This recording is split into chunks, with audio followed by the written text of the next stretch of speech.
principle-driven woman whose greatest wealth is her family. She was born in 1951 in Pingtung, Taiwan. She grew up in a loving military family with 4 siblings. In 1976, when Mom was 25, she immigrated to the United States, searching for better opportunities. She got her start as an administrative assistant for an engineering company located in Boston's Prudential Building. 3 years later, in 1979, she married my dad, Yan Kwang Wong. Mom told me when I was a kid why she picked Dad. She said, although Dad was poor and didn't have the same educational opportunities afforded to her, his strong work ethic, can-do attitude, good heart, and his continuous financial support of his parents and siblings, despite his modest paycheck, were the qualities she thought was essential to a good husband and father.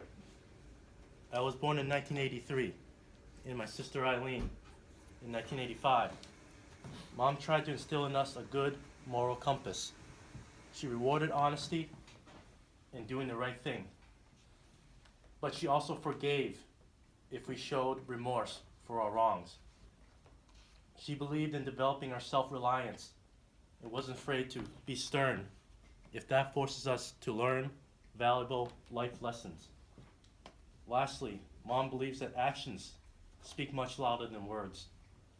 And when you take action, you move swiftly and you do it right. She carried those principles through her 27 plus years as a paraprofessional with Quincy Public Schools, touching the lives of countless young students.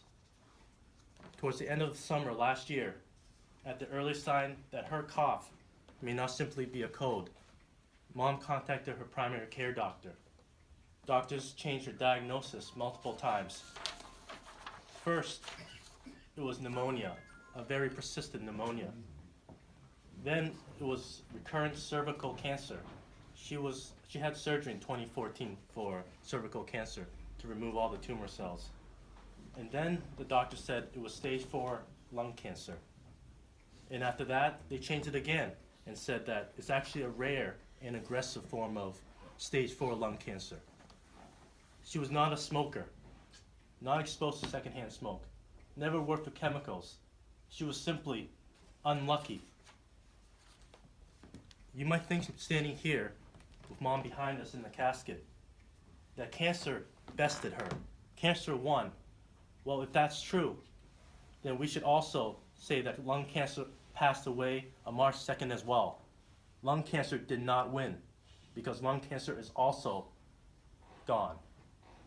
The family saw Mom battle lung cancer from the beginning to the bitter end.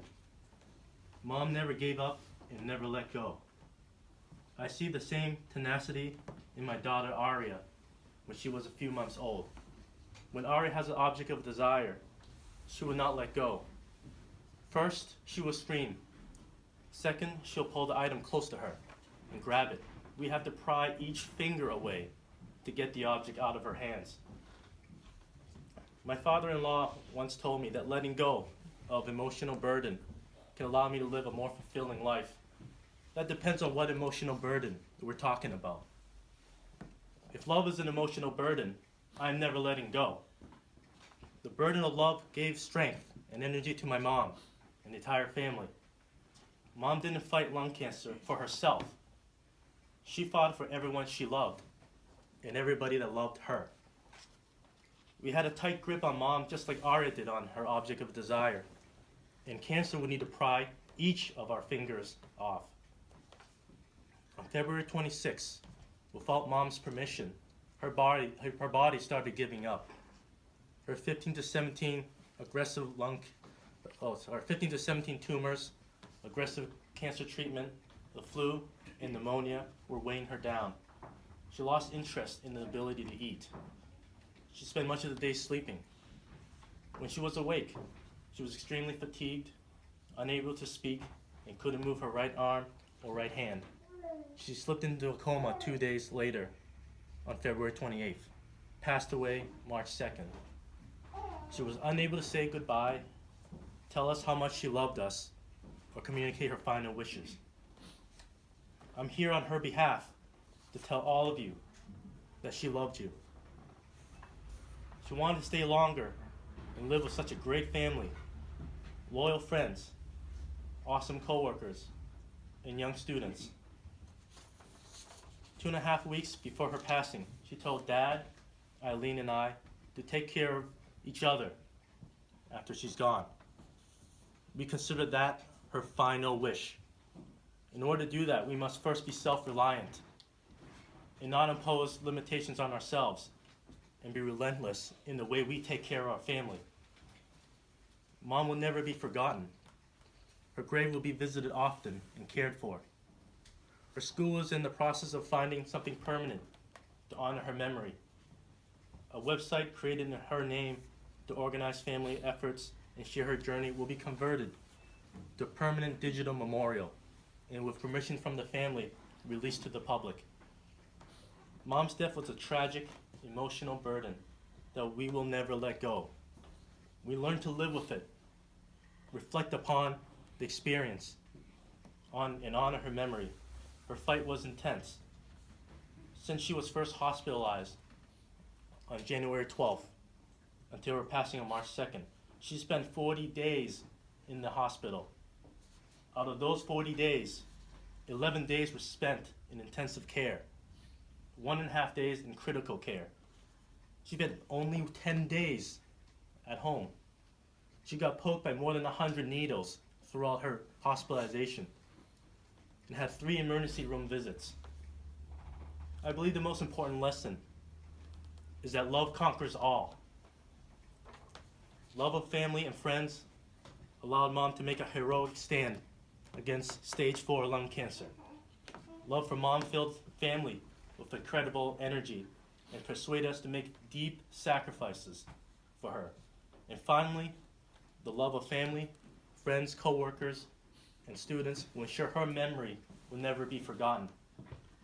My greatest achievement in life so far is not the string of personal successes in the last 7 years as I took on graduate school, passed the CFA exams, and had a fast upwardly moving career, but it was how I took care of my mom when she was ill and when she needed me.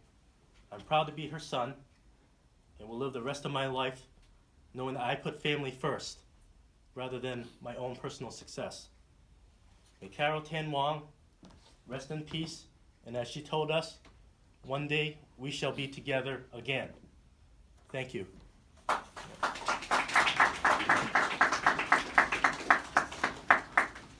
I say something? My name is David Small, and I can't tell you how touched I am by the thoughtfulness and the depth of what you said. I mean, it's really touching. I hope nobody takes offense at this, but I'm not affected by this, but I see that the smoke in the church, in the Asian churches, is so prevalent that I gag when I go inside, and I'm not sure if this is a factor, but I think it is a factor, and I believe it is a factor in this woman's plight and stress and fight for her life, which I know she did because she loved her family. I can tell from listening to you. So I'm proud to be here. It's really an honor. My girlfriend, I just came with my girlfriend. I don't know anybody here. I don't know your mother. I remember, I forget her name, but I know she's a good friend of this woman here. She's a good friend of my girlfriend, Apple. And Apple had some remorse that she wasn't able to come the other day, but